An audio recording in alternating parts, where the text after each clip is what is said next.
Estamos celebrando el primer domingo de la Pasión. El Evangelio está tomado de San Juan y nos dice: en aquel tiempo decía Jesús a las turbas de los judíos: ¿quién de ustedes me convencerá de tener algún pecado? Si les he dicho la verdad, ¿por qué no me creen? El que es de Dios oye las palabras de Dios. Por eso ustedes no las oyen, porque no son de Dios. Respondieron los judíos: ¿no decimos bien que eres un samaritano y que estás endemoniado?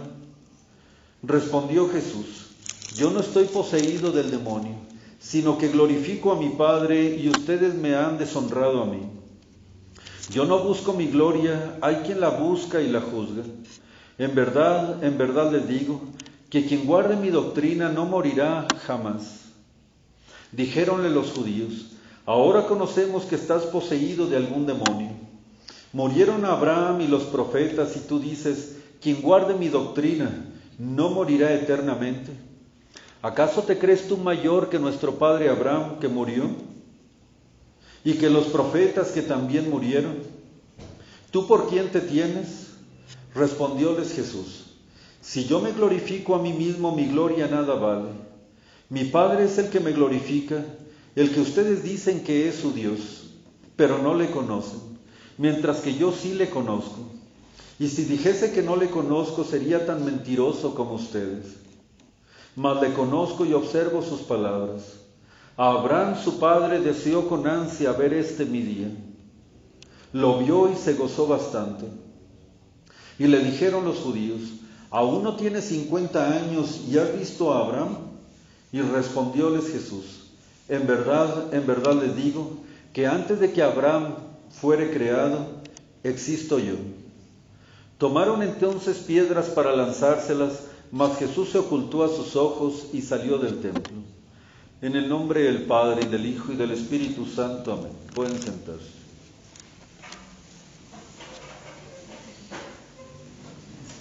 Cuatro semanas ya, queridos fieles, 4 semanas en las cuales nos hemos ocupado de hacer penitencia, ayunos y oraciones para sensibilizar nuestro corazón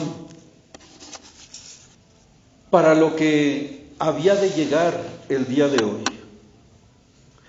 Nuestro Señor Jesucristo acababa de resucitar a Lázaro, y muchos creían por Lázaro y muchos creían por este admirable milagro, porque Lázaro era una persona importante entre la comarca. En este día de pasión, domingo de pasión, se cree por los liturgistas, por Garrigó, que se decretó la muerte por parte de los judíos de nuestro Señor Jesucristo. El día de hoy ya no pudieron más. Su envidia, el coraje, el ver que lo seguía una gran multitud, el descubrir en él todas las profecías que él era el Mesías, decretaron su muerte.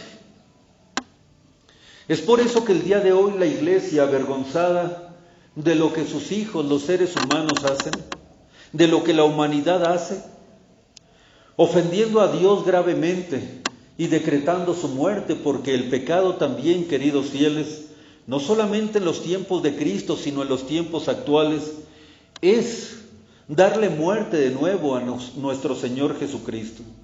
Entonces la Iglesia cubre su rostro, la Iglesia cubre sus imágenes. Los santos se horrorizan de lo que en pocos días la humanidad va a realizar para con el que es el autor de la vida, para con el que es su Dios, su Mesías, el que vino a nosotros a salvar. La Iglesia el día de hoy se llena de luto, se cubre de luto, como hacen las casas de las personas que han muerto, en la cual cubren los muebles, se cubre todo y se cierra la casa por la tristeza, por la amargura de aquel que ha muerto o que ha de morir. Hemos pecado, queridos fieles, y por eso necesitamos de hacer grande penitencia. Pero nuestra penitencia es inútil, porque desde que la humanidad existe, desde los primeros seres humanos que salieron de la creación de Dios, Adán y Eva, la humanidad ha sido ingrata con su Dios.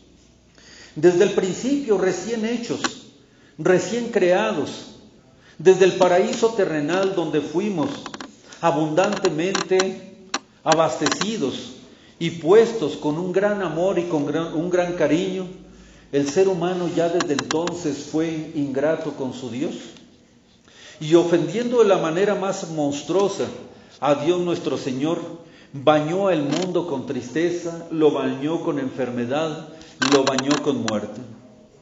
Pero no solamente Adán y Eva, sino que ese fue el preludio de todas nuestras desgracias.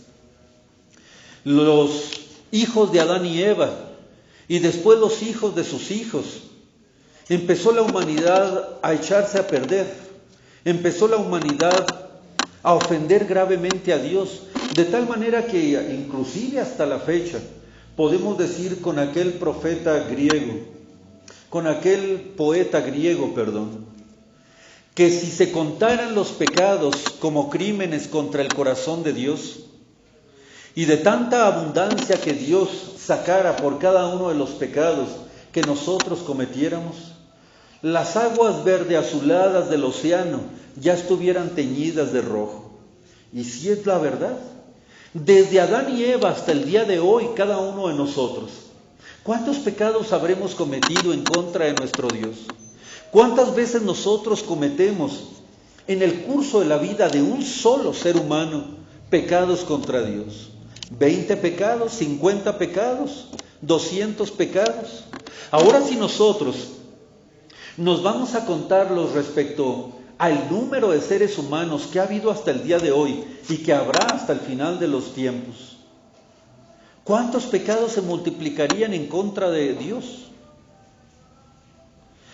Hasta los tiempos anteriores de nuestro Señor Jesucristo, tan terribles y asquerosos eran los pecados de completamente toda la humanidad, que Dios se arrepintió de habernos creado y mandó un diluvio para deshacernos, para destruirnos, porque estaba tan arrepentido de que sus hijos predilectos no conocieran su divino amor, que mandó el diluvio y por causa de unos cuantos justos fue salvada de nuevo la humanidad. Se elevaron altares después del diluvio, pero junto con los altares para alabar al Dios por unos cuantos buenos, se elevaron otros muchos altares de egoísmo y de pecado, en el cual la humanidad, cual otra ciudad de Sodoma y Gomorra, ha venido a lastimar, a ser crueles contra Dios. El pecado, queridos fieles, es un atentado contra Dios. Ya desde el paraíso quisimos nosotros cometer deicidio, porque el pecado quiere destronar a Dios, ofende a Dios gravemente. Claro que este fue frustrado, pero las consecuencias de nuestro crimen las tenemos nosotros hasta el día de hoy. Y no solo nuestros primeros padres, sino que todos los pueblos y todas las personas hasta el día de hoy, con excepción de la gloriosa Madre de Dios, han ofendido gravemente, hemos ofendido a Dios nuestro Señor. ¿Qué se requiere? Está pendiente sobre nosotros un terrible castigo. Estaba pendiente sobre nosotros la condenación eterna, ya no con un diluvio, ya no con un castigo tan severo como ese, pensamos nosotros, sino con otro mucho más grave todavía, que era la condenación eterna de todos los seres humanos.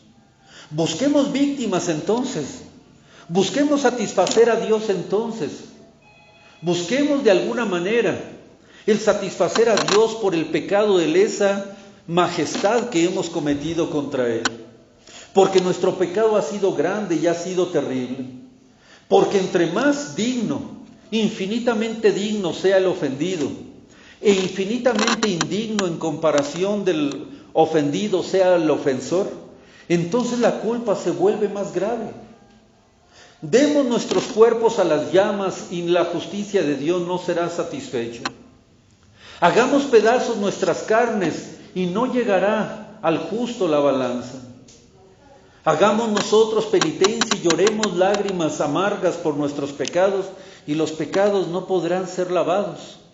¿Por qué ese pecado tan terrible que hemos cometido nosotros contra Dios no puede ser lavado por ningún simple ser humano? Entonces, ¿qué vamos a hacer? Todos los que estamos aquí, ¿qué vamos a hacer? Toda la humanidad, ¿qué vamos a hacer? Si estamos condenados a la terrible, eterna condenación. El ángel exterminador ya ha sido mandado por Dios para hacer pedazos a la humanidad pecadora. El ángel exterminador está a punto de dar muerte no solo a los primogénitos, sino a todos nosotros, amados por Dios, pero ingratos contra Él. Y entonces el pueblo clama a Dios y le dice: perdona, Señor, perdona a tu pueblo, y no des a la maldad a tu heredad. Y el Señor oyó a su pueblo, y entonces Él dijo que les enviaría a un Salvador. Pero necesito una víctima. Quiero salvarlos por mi bondad, pero mi justicia me exige una víctima. ¿Quién de ustedes se ofrece? ¿Quién de ustedes será la víctima para poder satisfacer a la justicia ofendida de Dios? ¿Quién se ofrece? Aunque nosotros nos ofreciéramos, no solamente uno de nosotros, sino todos nosotros al mismo tiempo, no tendríamos el caudal suficiente para satisfacer la indignada justicia de Dios. Entonces en el Éxodo, en el capítulo 12, Dios escogió a la víctima. Escojan entre sus cabritos, entre sus ovejas, a un cordero que sea inocente, que sea inmaculado, que sea blanco, que sea sin mancha y sin ningún defecto. Ese será mi víctima. Lo sacrificarán y comerán sus carnes, pero con su sangre la tomarán ustedes. Y entonces, en el madero, en los maderos de su casa, pintarán con su sangre, para que cuando pase la muerte, cuando pase el exterminio, no los toque a ninguno de ustedes. Ya está la víctima, queridos fieles, que era para los hebreos, para los judíos, una imagen de lo que había de ser la víctima inmaculada que estamos nosotros conociendo, sobre todo principalmente en el día de hoy. Ya está el cordero preparado. Ya alguno de ellos, porque ya decretaron su muerte, ya decretaron su sacrificio, ya salió a los montes. Va a buscar un árbol, como en otro tiempo el primer Adán buscó el árbol prohibido para comer de él, para arrancar el fruto de él, y para poder de esa manera, con la serpiente subida en él, traernos a nosotros la muerte. Ya los enemigos, ya los verdugos salieron a buscar algún árbol, y de ese árbol, quitándole las hojas verdes y quitándole las ramas vivas, lo sacarán de la tierra, y de él harán también los dinteles que servirán como puerta para que nosotros podamos entrar en el cielo. Esa puerta que a nosotros nos asegure el cuidado, la protección y la salvación de nuestra vida. Pero nuestro decreto, el decreto de Dios de nuestra muerte por nuestros pecados está hecho. ¿Qué hacemos? Y entonces Dios envía su Espíritu sobre el pontífice reinante de ese tiempo, y entonces dijo: es preciso que uno solo muera para que todo el pueblo se salve. Agarremos la víctima. ¿Quién será la víctima? ¿En dónde encontraremos la víctima? Y entonces apareció este Cordero Inmaculado, inocente, sin mancha, sin error alguno, que nos trajo a nosotros una doctrina pura y limpia con la cual salváramos nuestra alma, que nos trajo a nosotros su salvación, y por medio de su sangre nosotros hemos de ser curados, hemos de ser salvados, porque cada uno de mis pecados y cada uno de los pecados de ustedes merece un castigo.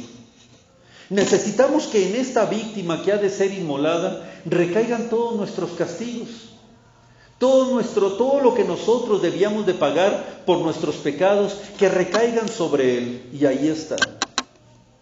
los pecados de pensamiento en mi cerebro, los pecados de malas miradas con mis ojos, los pecados de mi boca con malas palabras y con gula, los pecados del tacto, los pecados de mis malos pasos. Todos han de ser castigados, pero han de ser todos y de cada uno de los seres humanos, de los que ha habido desde el principio del mundo hasta el final de él mismo, recaerán sobre él, sobre esta víctima. Ella tiene que ser inmolada y el verdugo ya está dispuesto, como lo vieron ustedes en el Evangelio de este domingo. Ya decretaron su muerte. Agarraron piedras para lanzárselas, pero todavía no había llegado su hora. Hay que preparar el altar. Ya se cortó el árbol, ya está muerta esa vida. Han de agarrar un madero y lo han de atravesar con otro más. Un madero atravesado sobre otro servirá como altar para inmolar a esta víctima. Ya está el cordero inmaculado y sin mancha. Ya está la razón por la cual ha de ser inmolado, que son nuestros pecados. Toda la malicia se va a volcar en él. Toda la envidia se va a volcar en él. Y eso es lo que nosotros vamos a meditar en este tiempo de pasión. Porque ya se acerca esta cruz como el estandarte del Rey, donde la vida ha de sufrir la muerte y por medio de su muerte nos dará a nosotros la vida. Estos maderos cruzados y contrapuestos también hablarán de cierta contradicción en cuanto a la víctima.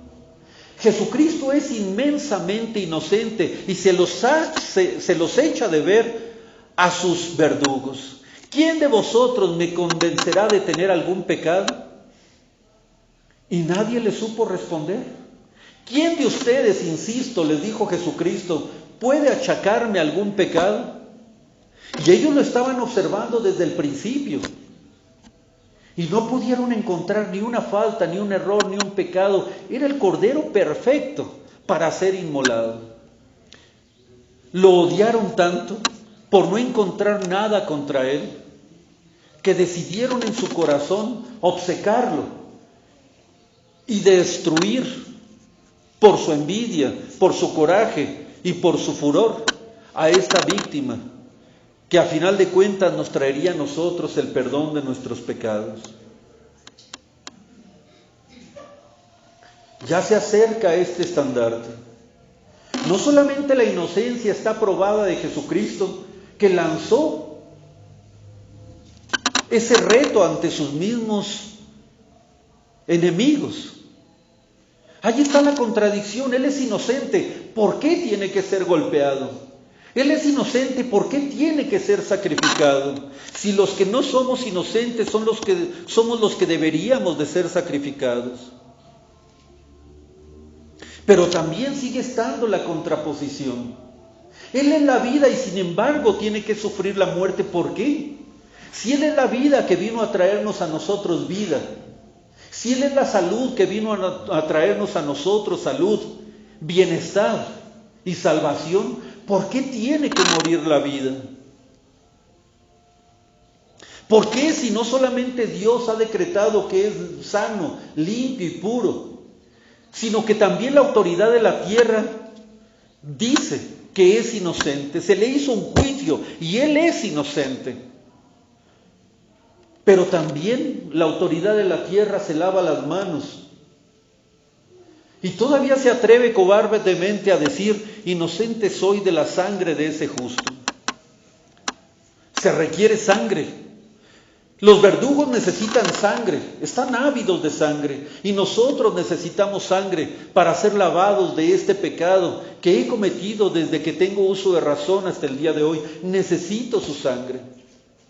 Los judíos gritarán por odio: caiga su sangre sobre nosotros y sobre nuestros hijos. Pero nosotros gritaremos también por amor: Señor, te necesitamos. Necesitamos tu sangre. Necesitamos que derrames tu sangre. Necesitamos que con tu sangre se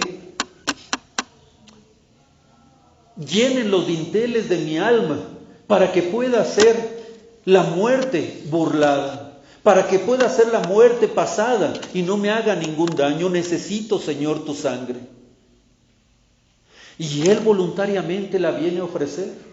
Él nos ama tanto, tanto a nosotros, sus amigos, como a sus enemigos, que Él viene a ofrecer su sangre. No se va a quedar Él con ni una sola gota de su sangre.